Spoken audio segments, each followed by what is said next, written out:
Hello and welcome to Wavescan, the international DX program from Adventist World Radio.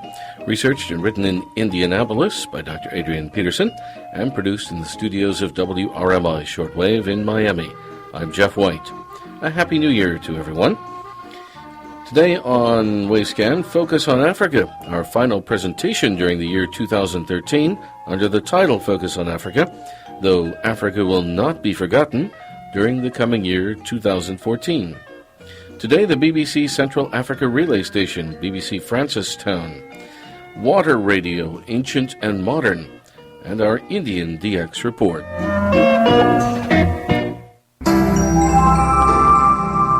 Wavescan presents Focus on Africa, a year-long series of reports about shortwave broadcasting and listening on the African continent. On a previous occasion here in Wavescan, we presented the story of early shortwave broadcasting in Bechuanaland, or Botswana as it's known today, under the title The Torn QSL Card. That was the story of the unique communication station ZNB that was located near Mafeking in South Africa, close to the border with Bechuanaland, and it was also in use for the broadcast of informational and entertainment radio programming. In our program today, we follow up in these matters in Bechuanaland, Botswana, and we present the story of the temporary relay station that was installed for the BBC near Francistown, which was located within Bechuanaland itself. This is what happened. Back in the colonial days, the influential political leader Cecil Rhodes established a British territory in southern Africa, which was named in his honor as Rhodesia in 1895. In the convoluted politics of the time, ultimately two Rhodesias emerged, Northern Rhodesia, which later became Zambia, and Southern Rhodesia, which later became Zimbabwe. On November 11th, 1965, the territory of Southern Rhodesia, under the individual name of just Rhodesia, made a unilateral declaration of independence from British oversight, with Ian Smith as the Prime Minister. At the same time, the Rhodesia Broadcasting Corporation dropped the relay of all BBC programming on its national network of medium-wave and shortwave broadcasting stations. It was at this stage that the British government hurriedly laid plans for the installation nearby of a medium-wave and shortwave station for the relay of BBC programming beamed specifically into Rhodesia. The site was chosen just outside Francistown in neighboring Bechuanaland, just 16 miles from the border with Rhodesia. The town of Francistown was named in honor of an English gold prospector, Daniel Francis, in 1897. These days, Francistown is the second largest city in Botswana, with a total population reaching towards 250,000. It is located in a very dry area, and weather reports indicate that during some eras, no rain has fallen for several years in a row. When the political crisis unfolded in Rhodesia at the end of the year 1965, the BBC did a quick search for available transmitters, and they settled on Continental in Dallas, Texas, for 2 medium-wave units. It so happened that Continental was constructing several 50-kilowatt medium-wave transmitters at the time, Model 317C, for various clients, one of whom was Ronan O'Reilly, who was operating the British pirate station Radio Caroline aboard the radio ship Miamigo. Entrepreneur O'Reilly agreed to allow the BBC to take the Continental 50-kilowatt medium-wave transmitter 317C, number 12, that he had ordered, and this was flown over to Francistown in Africa and installed at the new BBC Central Africa Relay Station. The next Continental transmitter, model number 13, was also taken over by the BBC and installed in their new Francistown radio station.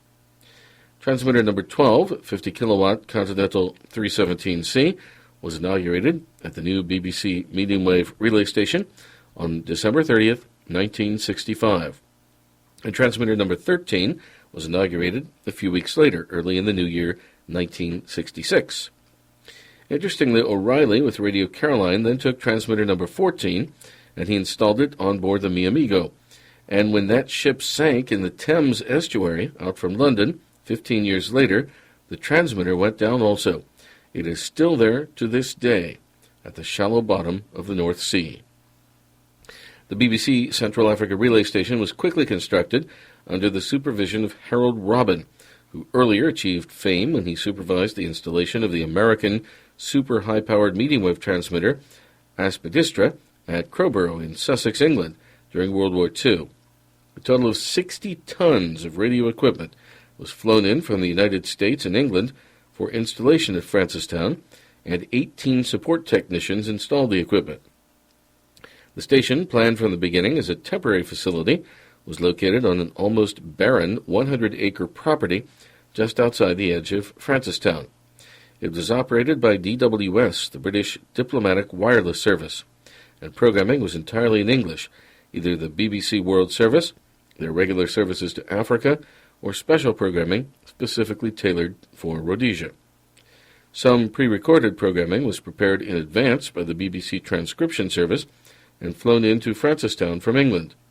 It would be presumed that the live program feed came in on shortwave, probably via Daventry in England, and via the BBC relay station on the island of Cyprus in the Mediterranean. At the height of its service, the BBC African relay station was on the air with 4 transmitters in parallel for a total of 15 hours daily. In order to prevent listeners within Rhodesia itself from hearing the programming from the BBC Francistown, the Rhodesian government activated jamming transmitters at several different locations on March 21, 1956, though the main jammers were installed at Salisbury and Bulawayo. However, as an economy measure, the Rhodesian jammers were activated only when the BBC station presented information about Rhodesia itself. Rhodesian jamming against the 2 medium-wave channels was at times rather successful, though jamming against the shortwave frequencies was not so effective. The 2 shortwave transmitters in use at BBC Francistown were 10-kilowatt Marconi units from England. The first of these was taken into service on the station's inauguration day, December 30th, 1965, and the second unit was taken into service early in the new year, 1966. Around the time when the BBC Central Africa relay station was established, there was conjecture in radio circles that the initial medium wave transmitter at Francistown was obtained from the temporary medium wave station operated for the Voice of America on Sugarloaf in the Florida Keys. However, that conjecture turned out to be incorrect. The VOA Sugarloaf transmitter was a discard from medium wave WBAL in Baltimore, Maryland, and it's known that the 2 medium wave transmitters at the BBC Francistown were obtained from Continental in Dallas, Texas, model 317C, model numbers 12 and 13, both at 50 kilowatts.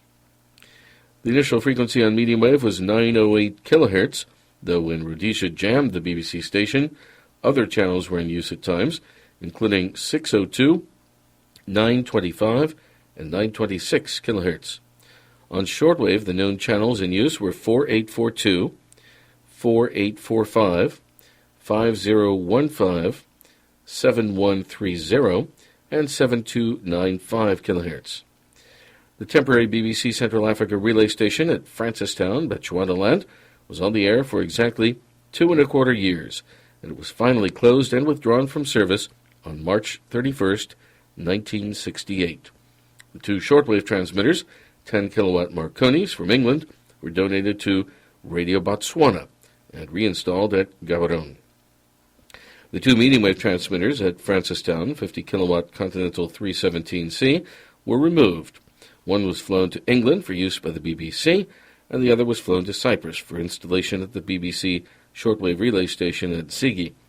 The Cyprus unit was subsequently sold somewhere around the year 1987. And the information about the unit in England is another interesting story that we plan to present on another occasion here in Wavescan sometime in the early part of the new year.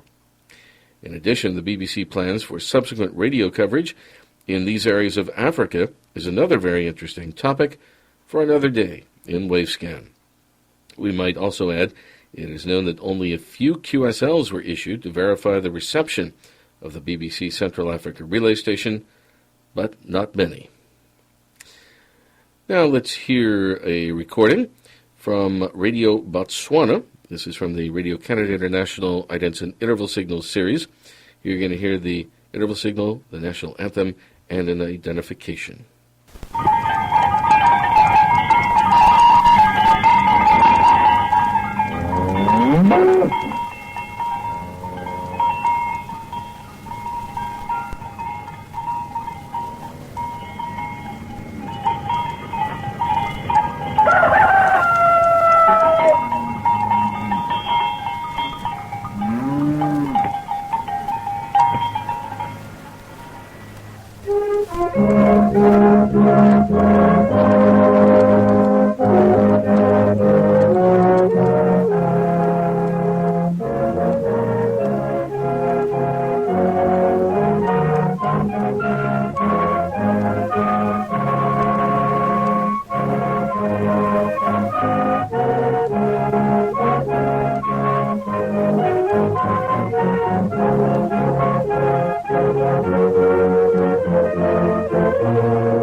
This is RB, the station of the nation.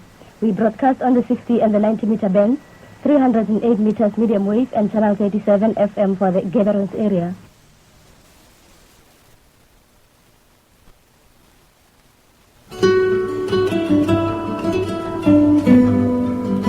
You're listening to Wavescan from Adventist World Radio.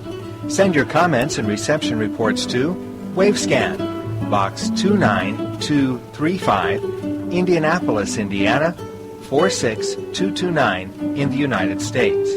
That's Wavescan, Box 29235, Indianapolis, Indiana, 46229 in the USA.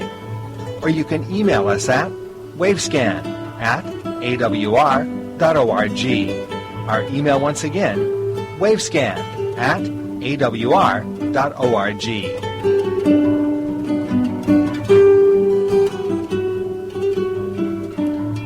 Next today, water radio, ancient and modern. In this very interesting topic under the title Water Radio, we go back more than 100 years ago to the wireless era under the Canadian experimenter Reginald Fessenden. One of the experimental procedures that Fessenden utilized was a stream of water as the antenna for transmitting and receiving wireless transmissions. The German technical magazine Elektrotechnische Zeitschrift, in its edition for November 6, 1905, makes reference to this novel procedure. And two subsequent issues, published during the early part of the following year, give further information regarding this experimentation.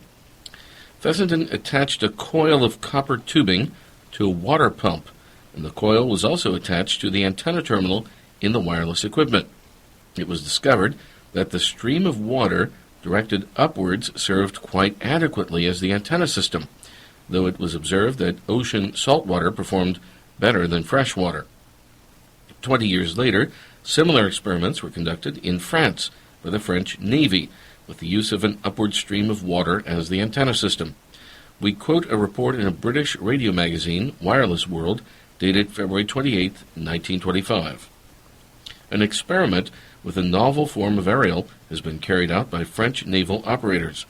The aerial consisted of a vertical column of water discharged from a nozzle. According to a report in a Belgian radio magazine, the results were satisfactory. The transmitted signals covering a radius of about 8 miles. Similar experiments with the use of a jet of ocean water as an antenna for wireless transmissions from submarines were carried out during the year 1915. We fast forward through 3/4 of a century to our current era, when a modern version of this same concept was successfully implemented. The Australian radio magazine, Australian DX News, reported that similar experiments were conducted by the United States Navy in the Pacific off the coast of San Diego recently. In this modern version, a jet stream of ocean water was directed upwards for the transmission and reception of radio signals. The height of the water jet can be adjusted for the transmission and reception of radio signals in the regular shortwave, VHF, and UHF bands. And in addition, multiple jets of water can be utilized for parallel transmissions and reception on different bands. It is stated that the usage of the water antenna, which takes up only a small space on the deck of a ship, is particularly useful on Navy vessels, where there are as many as 80 different antennas already attached to the ship's superstructures. Back some 17 years earlier, the Canadian journal DX Ontario reported another type of antenna system utilizing some form of water.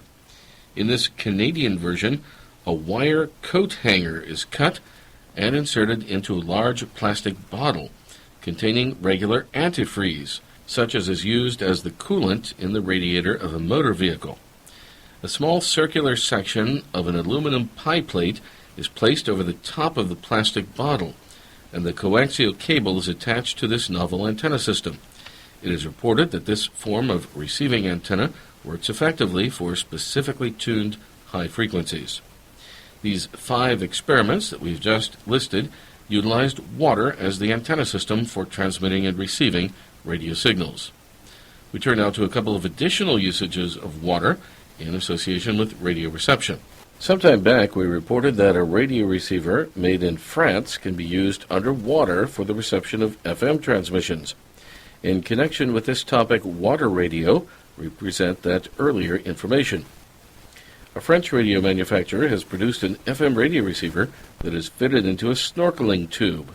While you're swimming a little below the surface of the ocean and breathing through this new snorkeling tube, and perhaps dodging a friendly shark or two, you can also listen to your favorite FM radio station. If you chop down on the radio receiver, you will hear the programming through your teeth, states this unusual news item in a contemporary edition of the American radio magazine Popular Communications. This brings us to the final item in water radio, and it is a brief story about a new radio receiver that has been developed in England. This radio is powered by the flow of water. Several radio magazines have repeated this story, and it tells us that Trevor Bayliss, who invented the famous Bayliss wind-up radio that was manufactured in South Africa several years ago, is responsible for this new shower radio. This radio, according to BBC TV, is spliced into the piping for the bathroom shower. The flow of water in the shower system generates sufficient electricity to operate the radio receiver. Quite appropriately, this new radio receiver is registered as the H2O radio. You're listening to Wavescan from Adventist World Radio. Let's go now to Prithviraj Purkayastha and his Indian DX report. Namaskar and greetings friends. I am Prithviraj reporting for the last time in retiring 2013 for Wavescan with my DX capsule Indian DX report. I wish you all a Merry Christmas and a happy and prosperous New Year 2014 and hope that you will continue listening to Wavescan and Indian DX report and keep pouring your love to us by sending your comments, reception reports, just as you were doing always, and we too, loving this so much. This is your love and support towards Indian DX report, which helped us to complete overall 2 years on air in October this year, and to mark this second anniversary of Indian DX report on air, we are glad to announce issuance of world's smallest QSL ever for correct reception report for this edition and for first quarter 2014, that is January to March 2014 editions of IDXR aired via KBS World Radio and AWR WRMI Wavescan. For details, please stay tuned until end of this report. So let's begin, and here are some important DX news. End of Voice of Russia in January. Recently in media and DX world, there are some serious discussions on termination of Voice of Russia from shortwave.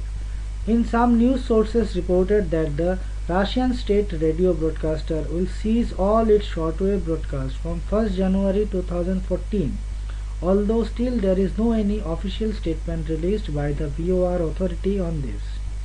But the official website of VOR, voiceofrussia.com, recently reported that President Vladimir Putin has ordered the merger of RIA Novosti News Agency and the Voice of Russia Broadcasting Company to set up Rossiya Sagodaya or Russia Today International News Agency. As a result of this, the Voice of Russia Radio Company has officially ceased to exist in its previous capacity and will merge with several other state-run news agencies to emerge as Rossiya Sagodaya, a Russia-based international news service, the report said. So if you still haven't QSL Voice of Russia, then hurry up and try your luck, as only few days remain for Voice of Russia to become history. WRTH 2014 released. The publisher of the World Radio TV Handbook has released the 2014 edition, and it is now available in leading online bookstores like Amazon.com and can be directly ordered at www.wrth.com. This 672-page DX guide will be available soon in India through online shops like Flipkart, Boogadda, etc. The handbook is packed with all the usual features that DXers and shortwave listeners have come to love over many years, and apart from these, this time you will get to read a nice article from DXR and author Jerry Berg called The History of Shortwave Broadcasting in Nutshell, a short article on the Voice of Vietnam, and another nice 3-page article titled Digital Future, which deals on the digital side of modern broadcasting, and last but not the least, a very interesting and informative article by our dear friend and legendary DXer from Sri Lanka, Victor Gunatelike, a well-researched piece entitled Broadcasting in Sri Lanka. The Ontario DX Association of Canada has announced its annual Shortwave DX Challenge for 2014. The contest will run throughout the month of January 2014, and the participants need to log as many country stations as they can. The station location country list of NASWA NASWA need to be followed strictly, and logging details must be submitted latest by Monday, February 3rd, 2014. Logins can also be submitted on weekly basis too, and the only email ID for all log submission is shortwaveloggings@gmail.com. For more details on the rules of this DX contest and prizes offered, please visit our website www.indiandxreport.blogspot.in, that is IN. Eton Grundig G3 receiver, once very popular portable receiver among radio enthusiasts, has been discontinued according to some reliable sources. Meanwhile, Texon is adding to its extensive line of shortwave portables, and after grand success of PL660, it has recently released PL880 with some advanced features, and this receiver is now available for sale on Amazon, eBay, etc. World Harvest Radio T8WH is issuing QSL verification cards. The World Harvest Radio, broadcasting mainly gospel program from Palau Island, and is recently noted issuing QSL verification cards for postal as well as online reception reports. Listeners in South Asia can try World Harvest Radio in daytime on 9930 kHz for strong reception. And friends, with this I would like to conclude this edition of DX Report from India, and hope that this will be useful and interesting to you. For correct reception report for this edition and for March 2014 edition of Indian DX Report on Webscan, we will be issuing 8 different design paper QSLs, which will be world's smallest QSLs in size till today. One QSL will be awarded for one single reception report, and international listeners are requested to send one new issue IRC or $1 or mint Indian stamp worth ₹50 as return postage along with a self-addressed envelope. Indian listeners seeking a special QSL requested to send one self-addressed envelope affixed with a postage stamp worth ₹5 along with their reception reports.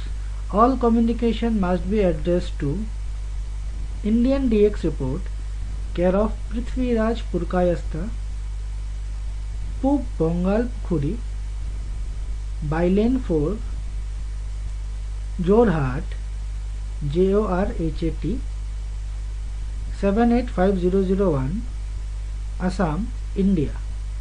Or you can send your comments and feedback to indiandxreport@gmail.com. So friends, with this note, it's 73s from Assam.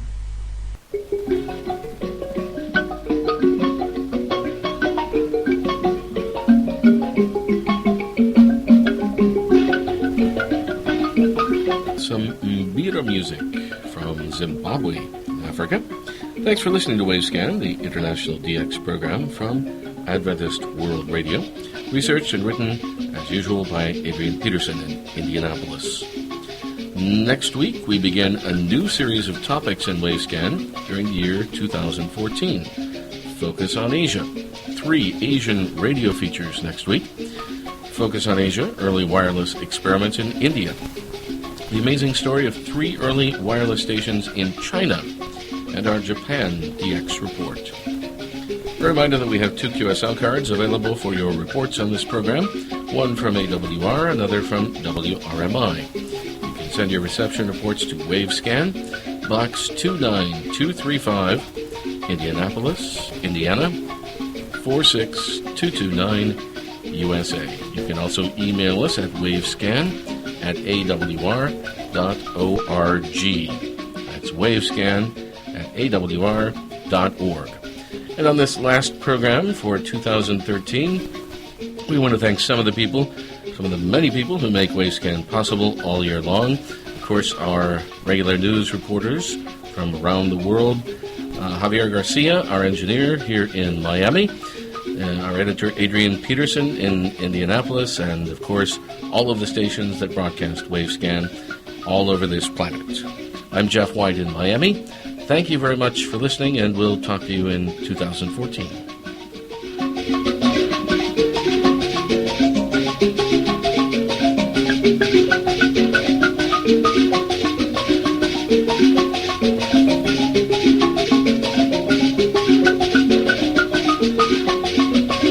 Thank you.